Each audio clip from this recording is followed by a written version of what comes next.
sinasabi ni Coach George, hindi tayo mauubusan ng option sa opensa. In terms of passing that ball, yes, oo. Because in game number 4, ang taas ng assist-to-turnover ratio ng San Miguel. 20 assists to only 5 turnovers. That's 4:1. So for every 4 assists that you have, isa lang ang turnover mo. On the other hand, you've got Meralco. They were struggling in terms of assist-to-turnover ratio in game number 4. Ang Meralco had 15 assists and 9 turnovers. So ang ratio nila is 1.7:1. Mataas pa rin. It's better than 1-1. Pero mas maganda yung 4:1. Definitely, no? Coach, ikaw kapag after ng isang laro, is there a particular statistic na una mong pupuntahan or titignan sa box scores? Oo, tinitignan namin kasi running team kami. Tinitignan ko yung transition points namin. Kasi yun ang main weapon talaga namin.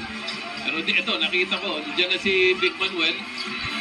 Crucial to noong last game. Nakatulong to si Vic Manuel, nakatulong din si Terence Romeo. Between them, 15 points.